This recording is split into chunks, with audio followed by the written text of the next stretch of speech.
vamos a ocuparnos del tema contenido en el artículo 1 del Código Civil, artículo que además resulta fundamental en nuestra legislación.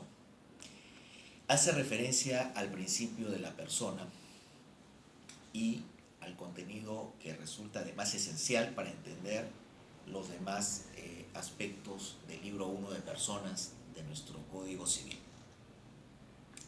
Veamos, el artículo 1 tiene varios elementos que podemos encontrar a partir de su propia definición. Muy bien, si damos una lectura general, podemos a partir de esto encontrar elementos que son esenciales.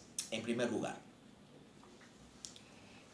nos habla de una diferencia entre lo que significa vida humana y persona humana. Ojo, cuando hablamos de vida humana, nos dice que ésta empieza con la concepción.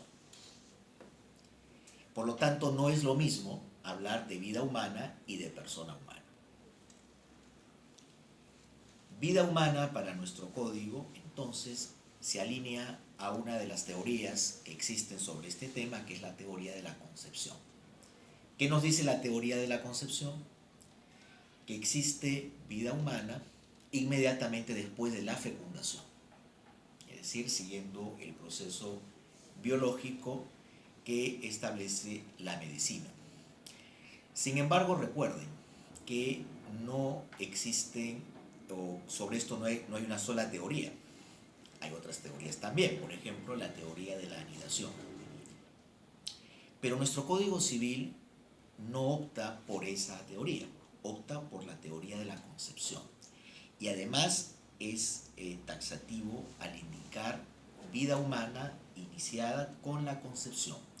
No hay días de por medio ni horas de por medio que se establezcan como en otras teorías. Por lo tanto, aquí está el elemento esencial para entender lo que el legislador peruano y nuestra legislación civil en general consideran como el inicio de la vida humana.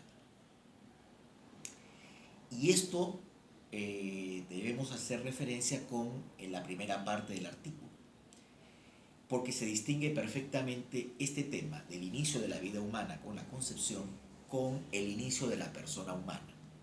Y la persona humana existe como tal desde su nacimiento, es decir, son dos momentos totalmente diferentes.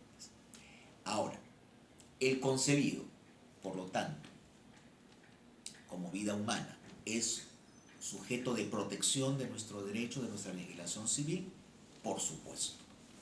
Y le da una categoría que es especial y probablemente uno de los principales aportes que ha tenido la legislación civil peruana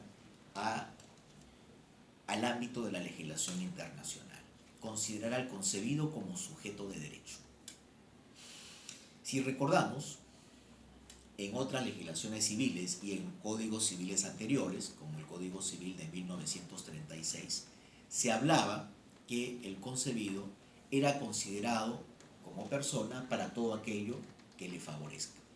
Es decir, se trataba de definir al concebido a partir de algo que no era, porque el concebido, como estamos observando, no puede ser considerado persona porque aún no ha nacido. El legislador peruano soluciona el tema dándole al concebido como vida humana una categoría jurídica específica en el ámbito del sujeto de derecho. Y un sujeto de derecho con características además muy puntuales para todo aquello que le favorezca. Eso es, desde el punto de vista de varios autores, uno de los principales aportes de nuestra legislación civil al ámbito del estudio del derecho de las personas. ¿Por qué?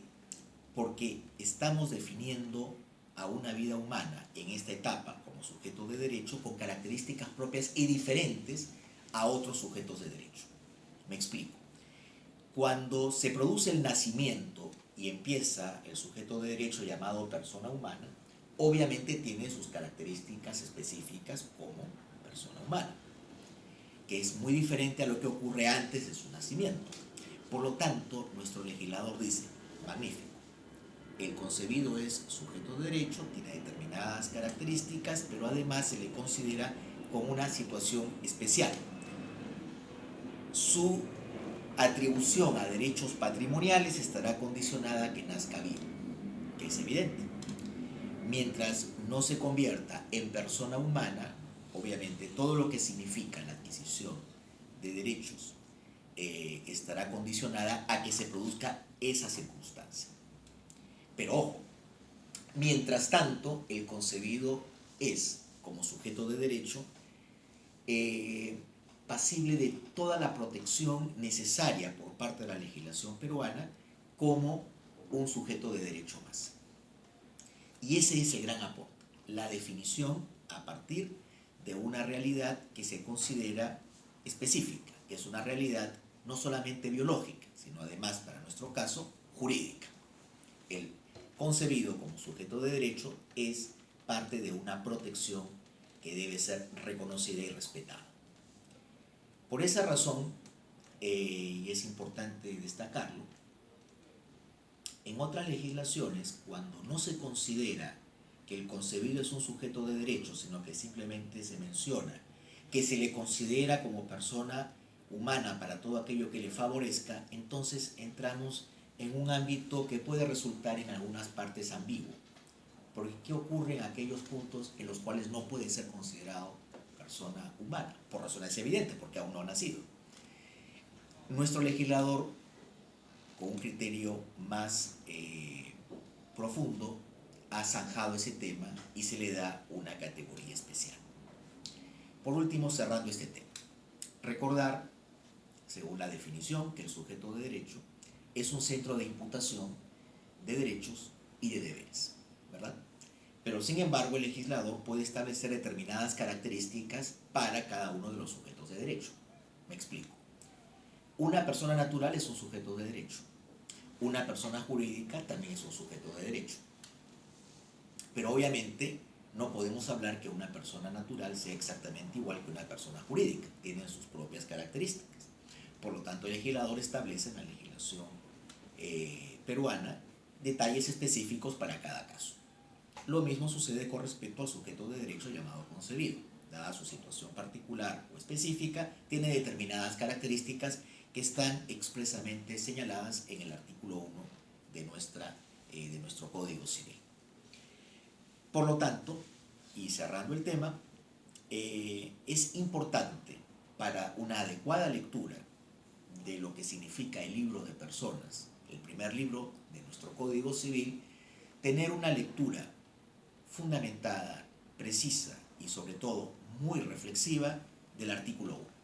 Entendiendo la dimensión de lo que es para nosotros vida humana y luego su paso a persona humana, estamos entendiendo la dimensión que el legislador le ha dado al elemento central en toda la legislación de nuestro país.